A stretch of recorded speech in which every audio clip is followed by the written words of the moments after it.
Hello ನಮಸ್ತೆ friends. ನಿಮ್ಗೆ ಗೊತ್ತಿರಬೇಕು ನನ್ನ YouTube channel engineer Raj B ಅಂತ ಗೊತ್ತಲ್ಲ. ಇವಾಗ ನಿಮಗೆ 21ರ ನಂಟು ಹೇಳಿಕೊಡ್ತೇನೆ. 21 ಗೆಲುವಿಗೆ 21ರ ನಂಟು ಭಾಳ ಮುಖ್ಯ ಆಗುತ್ತೆ.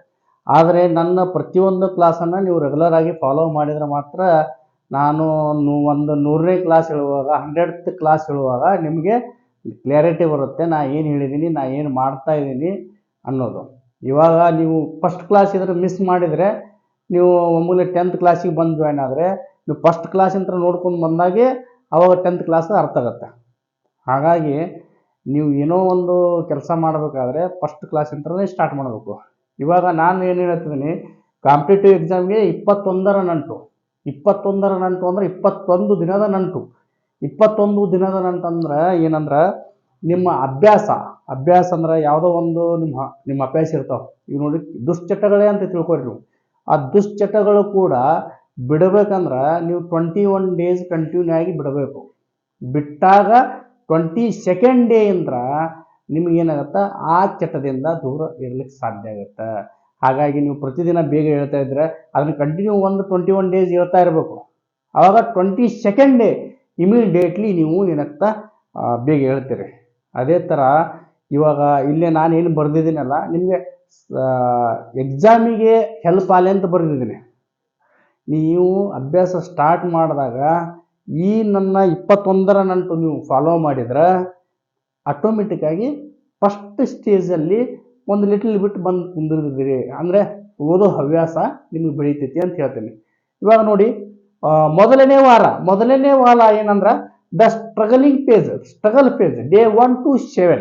ಓಕೆ, ಅದಕ್ಕೆ ನಾವು ಏನಂತ ಕರೆದಿದ್ದೀವಿ ಅಂದ್ರೆ ಹೋರಾಟ ಅಂತ ಕರೆದಿದ್ದೀವಿ. 1ನೇ ವಾರ 1ನೇ ತಾರೀಕಿಂತ 1ನೇ ದಿನದಿಂದ 7ನೇ ದಿನವರೆಗೆ. ಎದಕ್ಕೆ ಹೋರಾಟ ಅಂತ ಕರೆದಿದ್ದೀವಿ ಅಂದ್ರೆ ಈ ಸ್ಟೇಜಲ್ಲಿ ಏನಿರುತ್ತೆ, ಮನುಷ್ಯನ ಸ್ವಭಾವ ಹೆಂಗಿರ್ತೈತೆ ಅಂದ್ರೆ, ನಾನು ನಾಳೆ ಮಾಡ್ತೀನಿ, ಆಮೇಲೆ ಮಾಡ್ತೀನಿ, ಇಲ್ಲ ಇವಾಗ ಬೆಳಿಗ್ಗೆ ಆಗಿದೆ ಬೇಡ ಸಂಜೆ ಮುಂದೆ ಮಾಡೋಣ, ಈ ಥರ ಫೀಲಿಂಗ್ ಬರ್ತಿರುತ್ತೆ. ಅಂದ್ರೆ ನೀವು ಬೆಳಿಗ್ಗೆ ಓದ್ಬೇಕಂತೀರಿ, ಈಗೇನು ಬೆಳಗ್ಗೆ ಬೇಡ, ಇನ್ನೊಂದು ಮಧ್ಯಾಹ್ನ ಓದೋಣ ಅಂತೀರಿ. ಮಧ್ಯಾಹ್ನ ಬೇಡ, ಮಧ್ಯಾಹ್ನ ಆದ ತಕ್ಷಣ ಬೇಡ, ಸಂಜೆ ಮುಂದೆ ಹೇಗಿದ್ರು ಟೈಮ್ ಇದೆಯಲ್ಲ ಅಂತ ಅನಿಸುತ್ತೆ. ಆಮೇಲೆ ಸಂಜೆ ಮುಂದಾದ್ರೆ ಮಲಗು ಮುಂದೆ ಒಂದು ತಾಸು ಓದಿ ಮಲಗ್ತೀನಿ ಅಂತಂದು ಫೀಲಿಂಗ್ ಬರ್ತೈತಿ.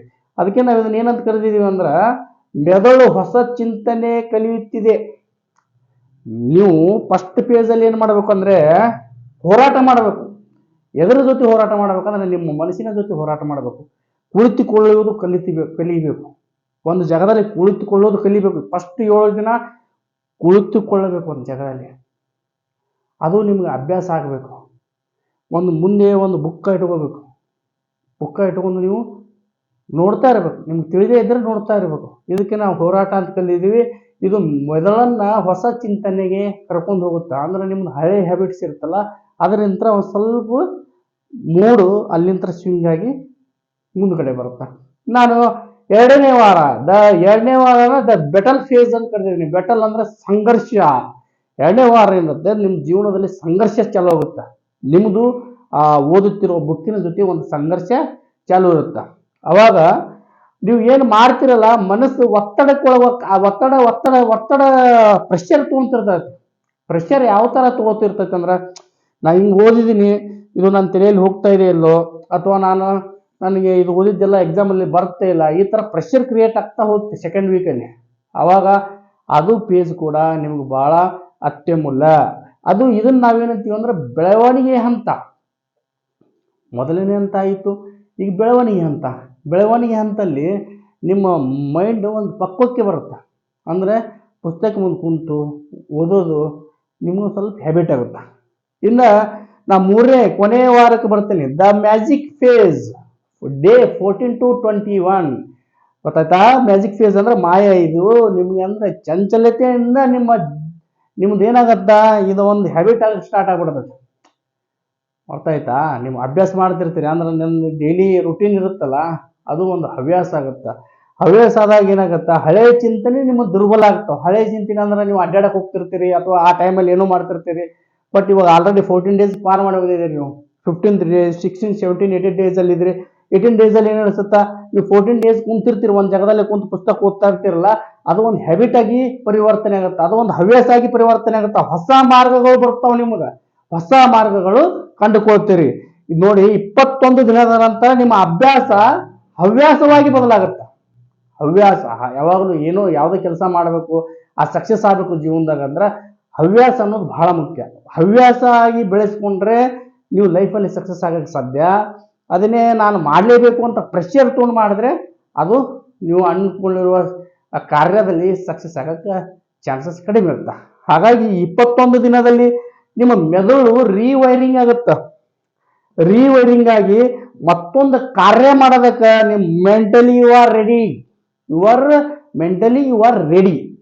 ಇವಾಗ ನೋಡಿ, ಇದು ಈಗ ಜೀವನದ ಭಾಗ ಆಗಿಬಿಡ್ತೈತಿ.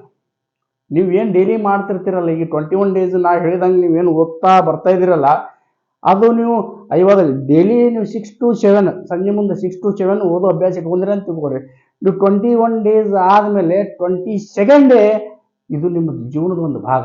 6 to 7 ಗಂಟೆಗೆ ಒಳಗೆ ನೀವು ಓದಕ್ಕೆ ಕುಂದಿರಲಿಲ್ಲ ಅಂದ್ರೆ you feeling something lost in your life. ಆ ಫೀಲಿಂಗ್ ಕ್ರಿಯೇಟ್ ಆಗ್ತಾ ಹೋಗುತ್ತಾ. ಹಾಗಾಗಿ ನಾ ಅದನ್ನ ಮಾಡಲೇಬೇಕು ಅನ್ನೋ ತುಡಿತ ಬರ್ತೈತಿ. ಹೊಸ ಶಕ್ತಿ, ಹೊಸ ನಂಬಿಕೆ, ಹೊಸ ಭರವಸೆಯೊಂದಿಗೆ ನಿಮ್ಮ ಇದು ಏನಿರುತ್ತಲ್ಲ ಅಭ್ಯಾಸ ಅನ್ನೋದು ಏನಿರುತ್ತಲ್ಲ ಅದು ಹವ್ಯಾಸವಾಗಿ ಬದಲಾವಣೆ ಆಗುತ್ತಾ. ಇದು ಯಶಸ್ಸಿನ ಮೂಲ ಮಂತ್ರ. ಯಾವುದೋ ಮನುಷ್ಯ ಕೂಡ ಯಶಸ್ಸು ಗಳಿಸಬೇಕಂದ್ರೆ 21 ದಿನದ ತಪಸ್ಸು ಮಾಡಲೇಬೇಕು. ನಿಮಗೆ ಗೊತ್ತಿರಬೇಕು, ಹುಣ್ಣಿಮೆ ಅಮಾವಾಸ್ಯೆಗೂ ಕೂಡ ಸಮುದ್ರದ ಅಲೆಗಳು ಉಬ್ಬರವಿಳಿತಕ್ಕೆ ಒಳಗಾಗ್ತಾವ. ಅಂದ್ರೆ ನೀರು ಮೇಲೆ ಕೆಳಗಡೆ ಜಾಸ್ತಿ ಹೊಯ್ದಾಡ್ತಿರ್ತೈತಿ. ಆ ಥರ ನಮ್ಮ ಮನಸ್ಸು ಕೂಡ ಹಾಗೆ ವಿಜ್ಞಾನದ ಹೊರತು ಬೇರೇನೂ ಇಲ್ಲ. ಹಾಗಾಗಿ ಈ 21ರ ನಂಟು ಪ್ರತಿಯೊಬ್ಬರ ಜೀವನದಲ್ಲಿ ಇರ್ತೈತಿ. ಇದು ನಾನು ಅಭ್ಯಾಸಕ್ಕಷ್ಟೇ ಅಥವಾ ನಿಮ್ಮ ಕಾಂಪಿಟೇಟಿವ್ ಎಕ್ಸಾಮ್ಗೆ ಅಷ್ಟೇ ಬಳಸ್ಕೊಳ್ಳಿ ಅಂತ ಹೇಳ್ತಾ ಇಲ್ಲ. ಯಾವುದೋ ದುರಭ್ಯಾಸಗಳಿದ್ದರು, ಯಾವುದೋ ದುಶ್ಚಟಗಳಿದ್ದರು, ಒಂದೇನೋ ನೆಗೆಟಿವ್ ಥಾಟ್ಸ್ ಹೋಗ್ತಾ ಇದ್ರು, ನೀವು ಅದನ್ನ ಬಿಡಬೇಕಂದ್ರೆ 21 ಡೇಸ್ ತಪಸ್ ಈ ಥರ ನಾ ಹೇಳಿದ್ದೀನಲ್ಲ, ಒಂದು ಟೈಮ್ ಫಿಕ್ಸ್ ಮಾಡ್ಕೊಂಡು ಆ ಟೈಮಲ್ಲಿ ಪ್ರತಿಯೊಂದು ದಿನಾನು ಕೂತ್ಕೊಂಡು ಅದು ಯಾವ ಕಾರ್ಯ ಮಾಡ್ಬೇಕಂತೀರಿ, ಒಳ್ಳೆ ಚಿಂತನೆ ಮಾಡ್ಬೇಕಂತಿದ್ರಿ, ಅದನ್ನು ನೀವು ಮಾಡಿದರೆ ಜೀವನದಲ್ಲಿ ಸಕ್ಸಸ್ಸಿಗೆ ಸಮೀಪ ಆಗ್ತದೆ. ಇದು ನನ್ನ ಮೊದಲನೇ ಕ್ಲಾಸು. ನಾ ಮೊದಲನೇ ಕ್ಲಾಸಲ್ಲಿ ಇದನ್ನು ಯಾಕೆ ಹೇಳಬೇಕು ಅನ್ಕೊಂಡಿದ್ದೀನಿ ಅಂದ್ರೆ,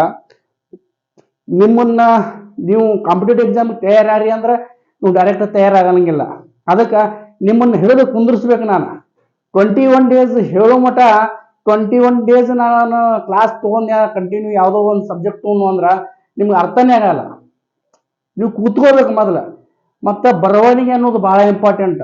ಇವಾಗ ಡಿಜಿಟಲ್ ಮೀಡಿಯಾ ಅವು ಎಲ್ಲ ಬಂದಿದಾವೆ, ಅವನ್ನೆಲ್ಲ ಬಿಡಬೇಕು. ಒಂದು ನೋಟ್ಬುಕ್ ತೊಗೋಬೇಕು, ಏನು ಹೇಳ್ತಾ ಇದಾರ, ನಾ ಏನು ಅಭ್ಯಾಸ ಮಾಡ್ತಾ ಇದ್ದೀನಿ ಅಂದ್ರೆ ಕಂಟಿನ್ಯೂ ಬರೀತಾ ಇರಬೇಕು. ಅದು ಬರೆದಾಗ ನಿಮ್ಮ 2 ಸಲ ಅದು ತಲೆಯಲ್ಲಿ ಹೋಗುತ್ತೆ. ಒಂದು ಮನಸ್ಸಿನಲ್ಲಿ ಅನ್ಕೊಂತಿರ್ತೀರಿ, ಇನ್ನೊಂದು ಸಲ ಅದು ಪುಸ್ತಕದಲ್ಲಿ ಬರೀತಿರ್ತೀರಿ. ಹಾಗಾಗಿ ಯಶಸ್ವಿಗೆ ಇದು ಬಹಳ ಮುಖ್ಯ. ಹಾಗಾಗಿ ನಮಗೆ ಕಾಂಪಿಟೇಟಿವ್ ಎಕ್ಸಾಮ್ಗೆ 21ರಂಟು ಬಹಳ ಮುಖ್ಯ. ಹಾಗಾಗಿ ಇನ್ನು ಮುಂದೆ ಏನೈತಲ್ಲ 21ರ ಜೊತೆ ಇದನ್ನ ಒಂದು ಸ್ಕ್ರೀನ್ ಶಾಟ್ ತೆಗೆದು ಇಟ್ಕೊಂಡಿರ್ರಿ. ಇದ್ರ ಥರ ಫಾಲೋ ಮಾಡಿ ಕಾಂಪಿಟೇಟಿವ್ ಎಕ್ಸಾಮ್ಗೆ ತಯಾರಾಗೋ ಅಣಿಯಾಗಿ ನಿಮ್ಮ ಜೊತೆ ಯಾವಾಗಲೂ ಸದಾ ನಾ ಹೆಲ್ಪ್ ಮಾಡೋಕ್ಕೆ, ಮೋಟಿವೇಶನ್ ಕೊಡೋಕ್ಕೆ, ನಿಮ್ಗೆ ಟಿಪ್ಸ್ ಕೊಡೋಕ್ಕೆ ನಾ ಇದ್ದೇ ಇರ್ತೀನಿ. ಮುಂದಿನ ವಿಡಿಯೋದೊಂದಿಗೆ ಮತ್ತೆ ಸಿಗೋನು. ಅಲ್ಲಿವರೆಗೂ ಈ ವಿಡಿಯೋವನ್ನು ನೋಡಿರಿ ಮತ್ತು ನಿಮ್ಮ ಫ್ರೆಂಡ್ಸಿಗೆ ತೋರಿಸಿ ನೀವು ಒಂದು ಗ್ರೂಪ್ ಮಾಡಿಕೊಂಡು ನನ್ನ ಚಾನಲ್ಗೆ ಸಬ್ಸ್ಕ್ರೈಬ್ ಮಾಡಿ ಫಾಲೋ ಮಾಡಿ. ಧನ್ಯವಾದಗಳು.